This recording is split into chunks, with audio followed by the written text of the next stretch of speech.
नमस्कार दोस्तों, स्वागत है आपका हमारे YouTube चैनल एड एजुकेशन में। बाल विकास एवं शिक्षा शास्त्र की क्लासेस आपकी चल रही है, जिसमें ऑब्जेक्टिव टाइप क्वेश्चन सीरीज चल रही है और इसमें आपके 40 प्रश्न हो चुके हैं। 41वां प्रश्न आपके सामने स्क्रीन पर है। जब व्यक्ति का एक परिस्थिति का अधिगम दूसरी परिस्थिति में उसके सीखने तथा निष्पादन को प्रभावित करता है तो उसे कहते हैं। ऑप्शन पहला है आपका स्मृति, दूसरा है चिंतन, तीसरा है अधिगम अंतरण और जो चौथा वाला ऑप्शन है वो है आपका अगली स्लाइड पर है बौद्धिक विकास। ठीक है, ये आपके सामने 4 ऑप्शन है। ठीक है, तो इस प्रश्न का जो सही आंसर होगा वो होगा अधिगम अंतरण। ठीक है, अब अधिगम अंतरण होता क्या है? तो एक परिस्थिति का अधिगम दूसरी परिस्थिति में उसके सीखने तथा निष्पादन को प्रभावित करने को ही हम अधिगम अंतरण कहते हैं। तो आपसे प्रश्न में क्या पूछा था? प्रश्न में आपसे पूछा था अधिगम अंतरण की परिभाषा दी थी और 4 ऑप्शन दिए थे, उसमें से आपको बताना था कि इसे क्या कहते हैं। ठीक है, देखिए हम प्रश्न बताते हैं कि जब व्यक्ति का एक परिस्थिति का अधिगम दूसरी परिस्थिति में उसके सीखने तथा निष्पादन को प्रभावित करता है तो उसे अधिगम अंतरण कहते हैं। इस प्रकार ये इसकी परिभाषा थी अधिगम अंतरण की। तो तीसरा वाला जो ऑप्शन है वो इस प्रश्न का सही आंसर है। चलते हैं अगले प्रश्न पर। अगला प्रश्न आपके सामने स्क्रीन पर है। अगला जो प्रश्न है वो है 42वां प्रश्न। प्रश्न क्या है आपका कि जी वॉलस के अनुसार सृजनात्मक चिंतन का प्रथम चरण होता है। ऑप्शन पहला है उद्भासन, दूसरा उद्भवन, तीसरा मूल्यांकन और चौथा है उपक्रम। ठीक है, तो इस प्रश्न का जो सही आंसर होगा वो होगा चौथा वाला ऑप्शन, यानी कि उपक्रम। अब जी वॉलस के अनुसार सृजनात्मक जो चिंतन है उसका प्रथम चरण क्या होता है, ऐसा हमसे प्रश्न में पूछा है, तो वो होता है उपक्रम। ठीक है, तो इसके अलावा हम जी वॉलस के अनुसार जो सृजनात्मक चिंतन के चरण हैं वो आपको बताते हैं। तो पहला है उपक्रम, दूसरा है उद्धव, तीसरा है उद्भासन और चौथा है मूल्यांकन। ये 4 जी वॉलस के अनुसार सृजनात्मक चिंतन के चरण होते हैं। ठीक है, तो प्रथम चरण कौन सा होता है, ऐसा हमसे प्रश्न में पूछा है। तो प्रथम चरण जो होता है वो होता है आपका उपक्रम। इसके अलावा उद्धव, उद्भासन और मूल्यांकन, इस प्रकार ये 4 चरण सृजनात्मक चिंतन के जी वॉलस ने दिए हैं। तो आपका प्रश्न में पूछा था कि प्रथम चरण, तो प्रथम चरण उपक्रम होता है, यानी कि जो चौथा वाला ऑप्शन है वो इस प्रश्न का बिल्कुल सही आंसर है।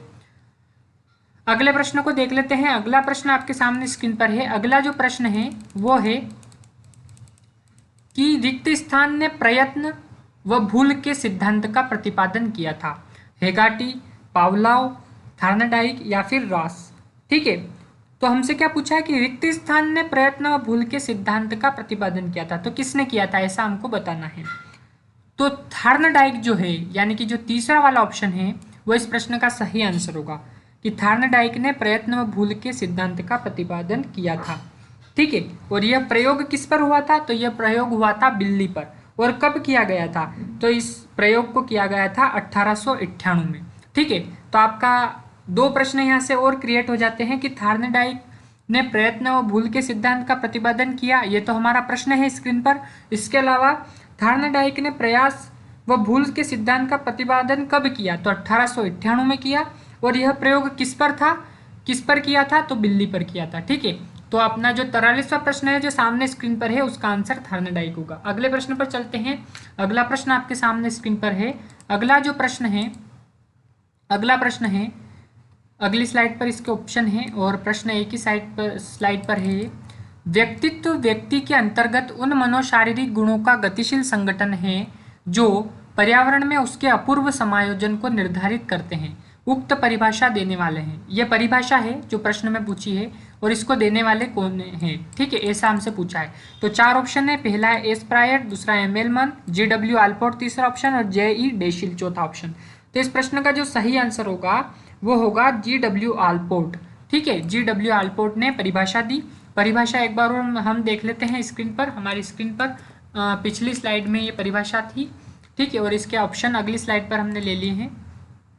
परिभाषा है व्यक्तित्व व्यक्ति के अंतर्गत उन मनोशारीरिक गुणों का गतिशील संगठन है जो पर्यावरण में उसके अपूर्व समायोजन को निर्धारित करते हैं। उक्त परिभाषा देने वाले हैं JW आल्पोर्ट। तीसरा वाला ऑप्शन इस प्रश्न का बिल्कुल सही आंसर होगा। ठीक है, इसके अलावा हम इसको डिटेल में बात कर लेते हैं। ठीक है, तो JW आल्पोर्ट ने परिभाषा दी और व्यक्तित्व के संबंध में परिभाषा दी, लेकिन कब दी? तो इसका सन है 1937। ठीक है, 1937 में ये परिभाषा दी गई। अगले प्रश्न पर चलते हैं। अगला प्रश्न आपके सामने स्क्रीन पर, बने रहिए हमारे साथ और देखते रहिए हमारा YouTube channel AD education.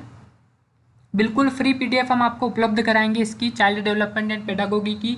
C TET, UP TET और एमपी टेट में चाइल्ड डेवलपमेंट एंड पेडागोगी से रिलेटेड बहुत ही सिलेक्ट और एडवांस प्रश्न जो परीक्षा में आते हैं उनको लेकर हम आए हैं।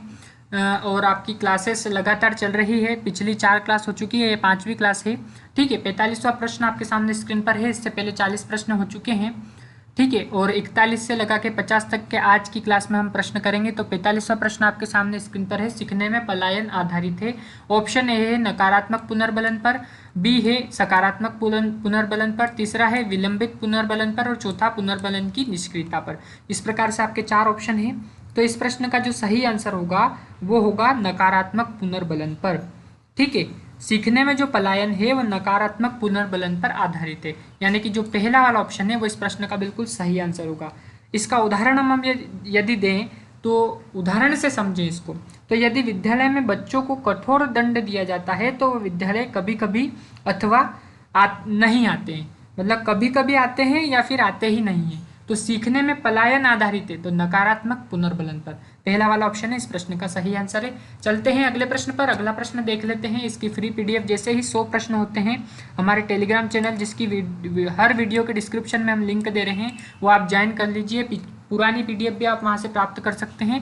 और जैसे ही 100 प्रश्न होते हैं तो इस क्लास की पीडीएफ भी हम आपको 100 प्रश्न की उत्तर सहित वहाँ पर उपलब्ध करा देंगे।